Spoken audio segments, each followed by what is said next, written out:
On s'en est aperçu à la fin d'un été. On était, Loïc, mon mari et moi, en train de marcher sur la plage et on se disait qu'on était incroyablement heureux parce qu'on s'aimait, on regardait nos enfants devant nous, Gaspard et Thaïs qui marchaient et on se disait que c'était magnifique d'avoir une aussi belle vie sans problème. Et puis à ce moment-là, j'ai regardé les pieds de Thaïs et pour la première fois, j'ai vu qu'elle marchait pas normalement. Elle marchait, hein, mais son pied faisait un petit pas de travers. Alors j'ai pas aimé ce que j'ai vu.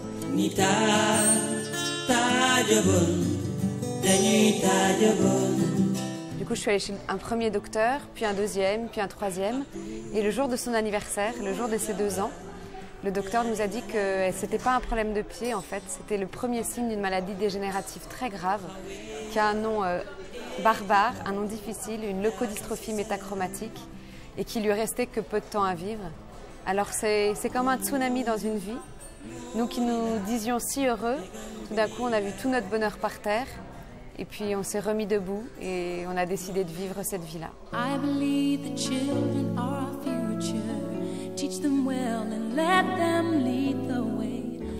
Je crois que c'est une réaction de survie. On s'est trouvé un jour dans une salle, on a appris le pire, on a appris quelque chose qu'on n'imaginait pas. C'était que notre fille était malade et qu'elle allait mourir. On ne pensait pas que c'était comme ça. On ne pouvait rien faire pour elle, enfin on ne pouvait pas la guérir en tout cas. Ce qu'on pouvait faire, ce qu'on pouvait toujours faire, c'était essayer de la rendre heureuse.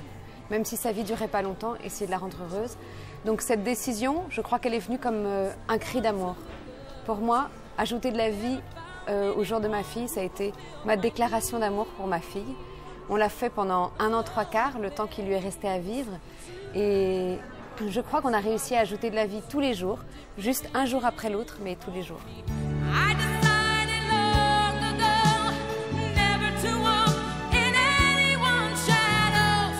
C'est une énorme souffrance, ça sera toujours une souffrance pour moi d'avoir perdu Thaïs.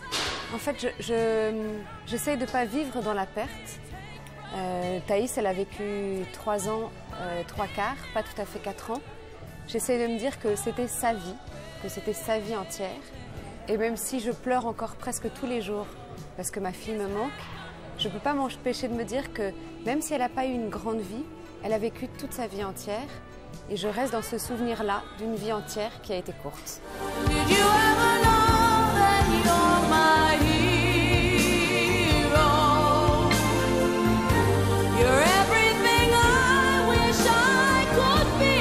Le désespoir, non, j'ai jamais eu de désespoir.